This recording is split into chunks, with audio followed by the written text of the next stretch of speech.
One other update from Ukraine. President Volodymyr Zelensky has been involved in a car accident. A passenger car collided with the presidential vehicle and his escort in Kyiv. The president was uninjured, although the driver of the vehicle was taken to hospital. Our correspondent Hugo Bashega has the latest from Kyiv.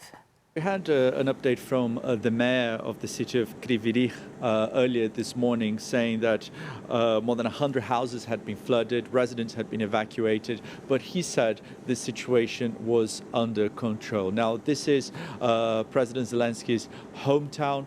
Yesterday, in his nightly address, he described it as a vile act by Russia. He said the dam was of no military value. And there was a very strong tweet from the foreign minister here saying that Russia is now at war with Ukraine's infrastructure and civilians, as Russia is unable to defeat the Ukrainian army on the battlefield. So the Ukrainians are saying that this attack is in retaliation for the losses, for the Russian losses on the battlefield, as Ukraine continues with this counteroffensive, retaking territory that's been occupied by the Russians.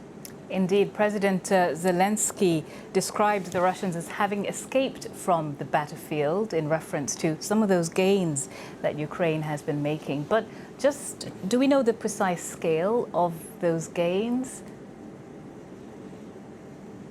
So President Zelensky last night said 400 villages and towns have been liberated. More than 150,000 people have been freed from Russian rule. So these are the most significant changes on the front lines since the early stages of the war. So the Ukrainians feel they've got the momentum now. They say that this counteroffensive continues.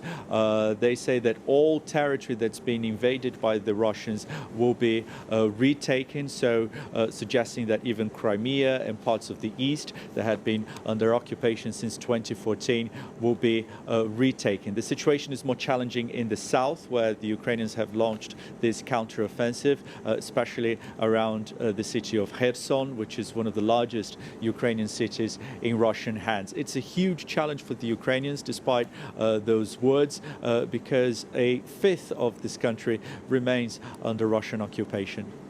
And just about that car accident that we heard President Zelensky was in, he is uninjured, but do we have any more detail about what happened?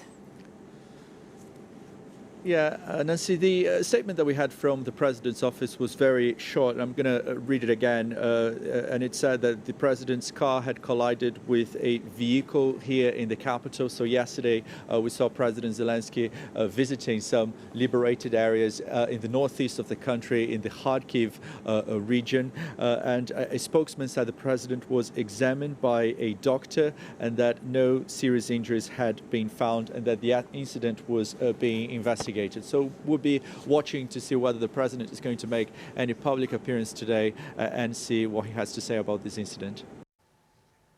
Hugo Bashega was speaking to me from Kyiv.